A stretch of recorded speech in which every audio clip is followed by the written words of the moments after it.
हाँ तो दोस्तों, कैसे हो आप सब लोग? सब बढ़िया। मैं तो यार 2 दिन से थोड़ा बीमार चल रहा हूँ। विश्वास नहीं मानोगे, मैं कंबल ओढ़ के वीडियो बना रहा हूँ। बुखार हो गया है, ठंडी लग रही है, पर क्या करें, वीडियो बनाना भी जरूरी है। तो हो सकता है आपको आवाज में थोड़ी इधर उधर हो जाए, तो वो आप मैनेज कर लीजिएगा। और हाँ, वीडियो को स्किप ना करें प्लीज। वीडियो को पूरा देखें, और चैनल पर नए हैं तो चैनल को सब्सक्राइब जरूर कर लें।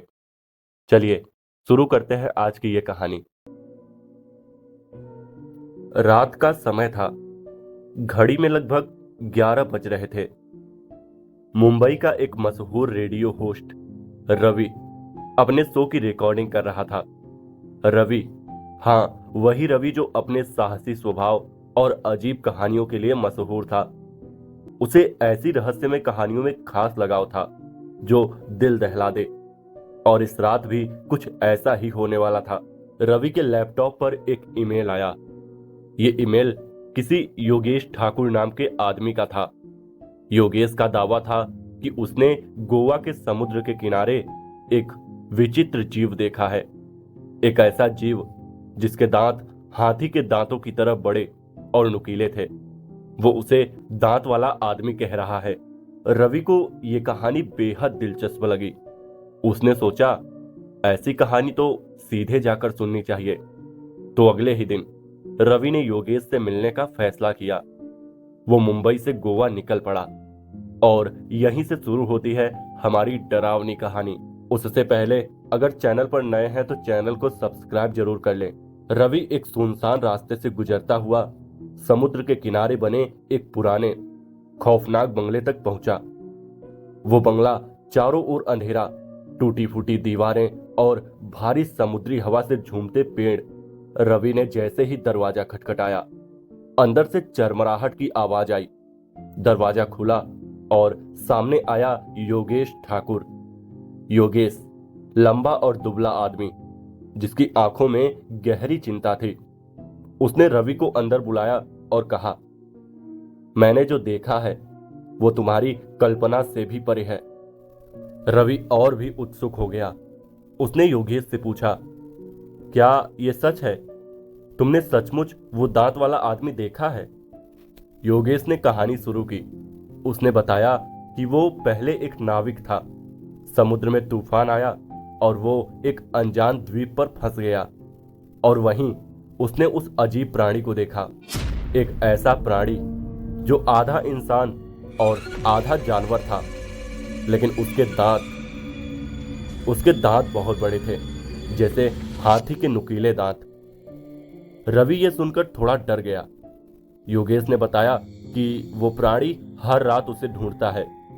वो कभी भी यहां आ सकता है। रवि ने सोचा, मुझे इस रहस्य का सामना करना चाहिए। उसने योगेश से कहा, मैं इस रात तुम्हारे साथ यही रुकूंगा। मैं खुद देखूंगा कि आखिर इस दांत वाले आदमी की सच्चाई क्या है। रात होते ही बंगले में अजीब आवाजें आने लगी। रवि खिड़की के पास गया और देखा कि समुद्र के किनारे कोई अजीब सी आकृति हिल रही है।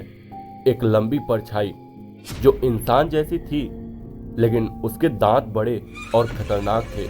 वो वही था, दांत वाला आदमी। उसकी आंखें समुद्र के किनारे से रवि और योगेश की तरफ घूर रही थी। उसका सिर हाथी जैसा था, लेकिन शरीर इंसान का। रवि की सांसें तेज हो गई। उसने तुरंत योगेश को जगाया और कहा, हम खतरे में हैं। दोनों ने दरवाजा बंद किया, लेकिन बाहर से उस प्राणी की दहाड़े सुनाई देने लगी। उसका बड़ा शरीर बंगले के चारों ओर घूम रहा था, जैसे वो अंदर घुसने की कोशिश कर रहा हो। योगेश ने कहा, इससे बचने का एक ही तरीका है, इस बंगले से भागो। लेकिन बंगले के बाहर प्राणी उनका इंतजार कर रहा था। रवि ने पूछा, हम इसे कैसे हराएंगे? योगेश ने कहा, हम बस सुबह का इंतजार कर सकते हैं। दिन में इसकी ताकत कम हो जाती है, लेकिन रात लंबी थी और बाहर वो प्राणी अपनी ताकत से दरवाजे को तोड़ने की कोशिश कर रहा था। सुबह होने से पहले ही दोनों ने एक गुप्त रास्ते से बंगले से बाहर भागने का फैसला किया। वो धीरे धीरे बाहर निकले। लेकिन जैसे ही वो बाहर निकले, सामने वही दांत वाला आदमी खड़ा था। उसकी दहाड़ से जमीन हिलने लगी। रवि और योगेश अपनी जान बचाने के लिए समुद्र की ओर दौड़ पड़े।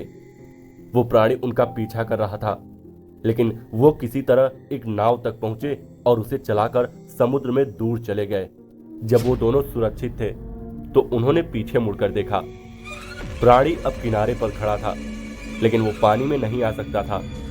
उसकी डरावनी दहाड़ अब भी कानों में गूंज रही थी, लेकिन वो अब उनसे दूर था। रवि वापस मुंबई आ गया।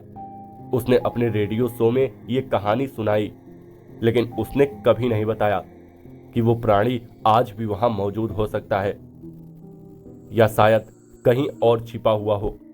दांत वाला आदमी की कहानी यहीं खत्म होती है, पर क्या सच में हो सकता है कि उसकी डरावनी दहाड़ अब भी उस सुनसान द्वीप पर गूंजती हो, या कहीं और?